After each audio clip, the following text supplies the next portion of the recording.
안녕하십니까. 오늘은 사회적 기업 인증 4강을 시작하도록 하겠습니다. 이사회 구성 관련해서 실제 사례를 중심으로 설명을 드리도록 하겠습니다. 최근에 저한테 이제 전화 한 통이 왔는데요. 전화하신 분께서 이렇게 말씀을 하시는 거예요.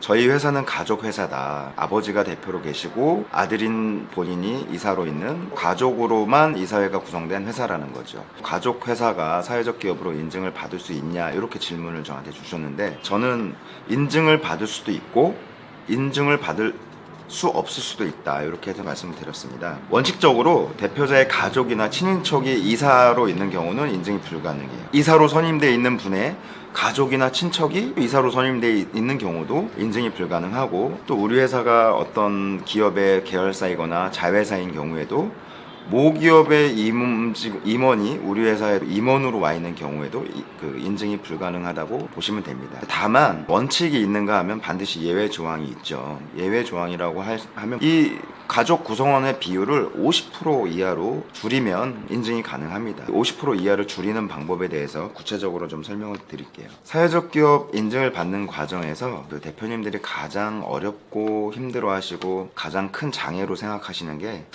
이사회 구성이에요.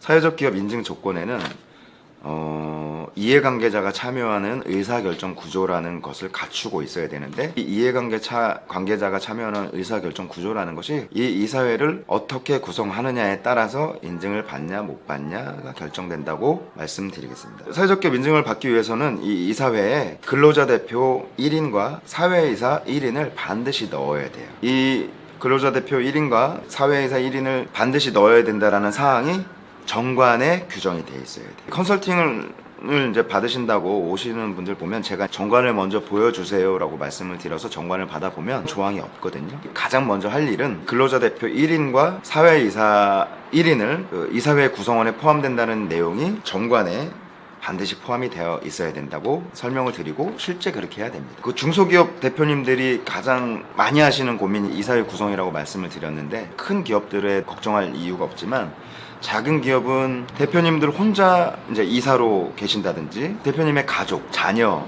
배우자가 이사로 포함되어 있는 경우가 있어요.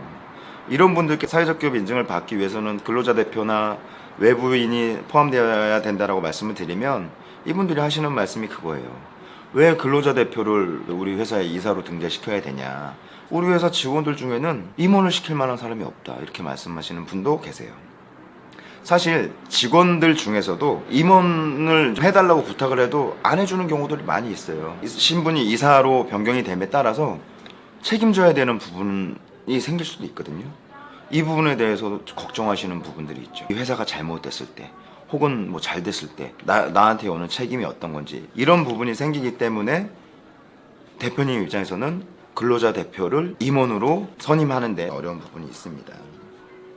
사회적 기업 인증을 받으려면 근로자 대표를 반드시 이사회 구성원으로 이제 해야 되고요. 그 부분이 정관에 명시가 돼야 되고, 정관에 명시가 됐다라고 하면 실제 실행을 해야 돼요. 근로자 대표를 선출하는 과정, 모든 근로자들이 특정인에 대해서 근로자 대표로 선출되는 것에 대해서 동의한다라는 서명도 받아야 되고, 그렇게 서명받은 근로자 대표에 대해서는 등기를 해야 되고요. 등기가 되고 실제 그분들이 포함된 이사회를 개최해서 그분들이 어떤 안건에 대해서 실제 투표하는 행위도 해야 됩니다.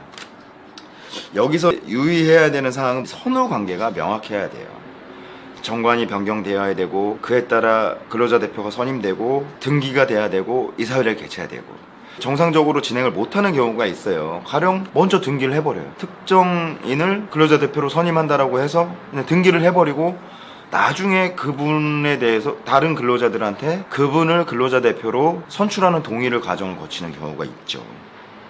그리고 나서 뭐 이사회를 개최한다든지, 가령 10월 1일 날 이사회 구성원에 대해서 이미 등기를 했는데 10월 3일 날 근로자 대표 선출 동의를 받아버리고 10월 5일 날 정관을 변경한다든지 정관 개정을 한 사항에 대해서 공증을 해버리면 선후 관계가 뒤죽박죽 돼버렸기 때문에 사회적 기업 인증 심사를 하는 평가원 입장에서는 정상적으로 근로자 대표를 선임하지 않았다고 보기 때문에 이 부분은 사회적 기업 인증에서 탈락하시면 된다고 보고, 인증 신청을 하는 순간 이 부분은 수정하거나 보완할 수 없어요. 다른 부분, 임금을 미지급했다, 근로계약서를 잘못 썼다든지 다른 부분은 심사를 받으면서 심사 10일 전에도 수정이 가능하지만 이 이사회 구성, 이사회를 실제 개최하는 부분은 수정 보완이 불가능해요. 이 부분은 반드시 신청하기 한 달, 두 달 전에는 완료가 되는 것이 필수 조건이다. 마지막으로 가족회사인 경우라고 하더라도 사회적 기업 인증 요건인 근로자 대표 1 사회이사를 추가로 선임하게 되면 가족의 비율은 떨어뜨릴 수 있고